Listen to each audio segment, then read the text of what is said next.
was like a war zone. Clouds of tear gas, the rubble, the barricades, the bleeding, the rocks being thrown, the armored police, the whole bit. Those are scenes from the feature documentary, The War at Home, focusing on the anti-war movement of the 60s and 70s on campus and how it spilled into the streets of Madison. It was first released 38 years ago by two filmmakers. It is being featured this weekend as part of the big Madison reunion event, and we welcome one of those producers, Glenn Sibler, to Live at 4. Glenn, great to see you. Welcome back to Madison. Thank you. It's so great to be here. What are some of those feelings you have as you come back into town? Wow. You know, I came here as a student in 1968. Out of a little suburban bubble in New Jersey. Thought everything was going to be like a Big Ten university with football and cheerleaders and maybe even a fraternity, and it wasn't like that. Right. By the time I got here, the anti-war movement was already in full force. And don't forget, we had 500,000 soldiers in Vietnam at that same time. This was right after the Chicago Convention had happened that just kind of showed how polarized we were. And we're having the 50th anniversary of that in August. So it was really coming back here now. I've come back quite a bit, often to show films, but really this is where I made my bones. This is where I got my start. And, you know, it's always going to be right in my heart. What was it like producing the documentary back then? Well, I was very young. I was in my 20s, and we even finished it in our 20s. And I got my biggest break ever thanks to you guys, because the heart of the film, the visual heart of the film, is all the local TV news film that you shot, that MTV shot, that WMTV, yeah, right, KOW. MTV and KOW, because for them that was a new story. You know, the war was just picking up steam, and they were really escalating it. But having protesters, you know, talking about this was really, don't forget, we were kind of still coming out of the Cold War, maybe still in the Cold War, and so for protesters to be out there, that was a news story. I remember Blake Kellogg was one of the great news directors at KOW, I think it was. Right. And he knew, he had a sense of history, that this was special.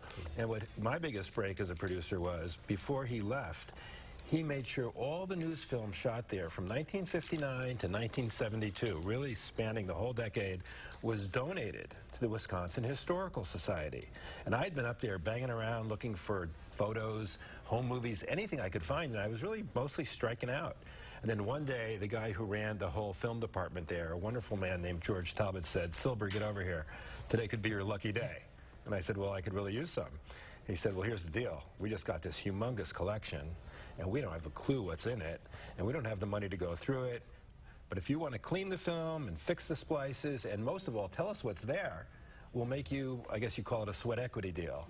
So that was the biggest break I ever got in my career. And then after they gave the film, WISC gave the film, everyone wanted to, you know, preserve it, maybe take a little tax write-off, I'm not sure about that.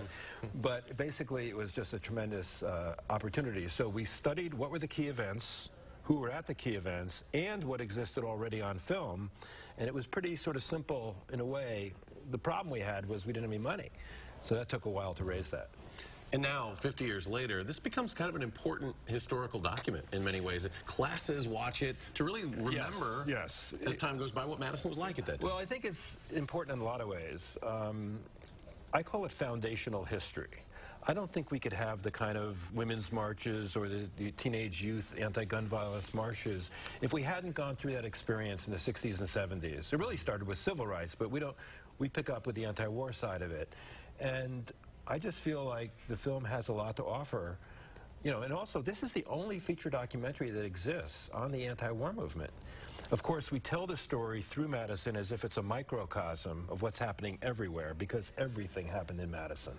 From the earliest demonstration really put on film, on record in October of '63, through, of course, all the events that took place with the Dow demonstration in '67, the tragic bombing in 1970, all the way, it carries all the way till the signing of the Paris Peace Accords that ended the war in '73. And now you've restored it. Well, we're working on it. We're showing kind of a sneak preview of it. It's actually needs, I might also add work in progress. It's very complicated when you go back now. We were shooting film, a nice 20th century technology. 16mm film. Exactly, and that's what you were shooting. Right. But today, if your film, even if it's an Oscar nominee, which The War at Home is, if it's not in a high-def format, you know, it might as well not exist. Right. How do you show it? Nobody wants to see it. Yeah, well, it's how the platforms today are widely out there, but you've got to be there. So we have engaged the process. We've raised money for the restoration. And now, actually, we're premiering it here, but we're really sneak previewing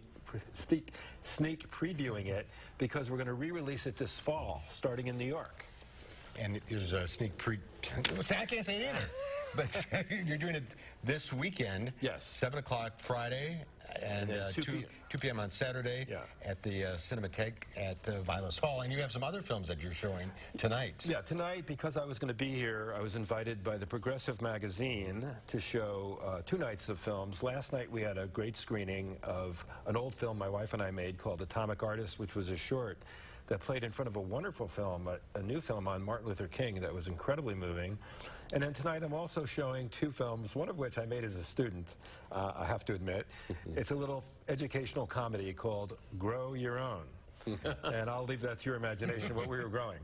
But the big film tonight is a feature documentary, an award-winning film my wife and I made on a kind of a radical theater company that's been here to Madison many, many times called the San Francisco Mime Troupe, which is not a silent mime group. It's a French use of the word, and it's a great history using theater as a sort of social protest vehicle, but also very, very entertaining and always very funny. They led the anti-war group up to the Dow Chemical.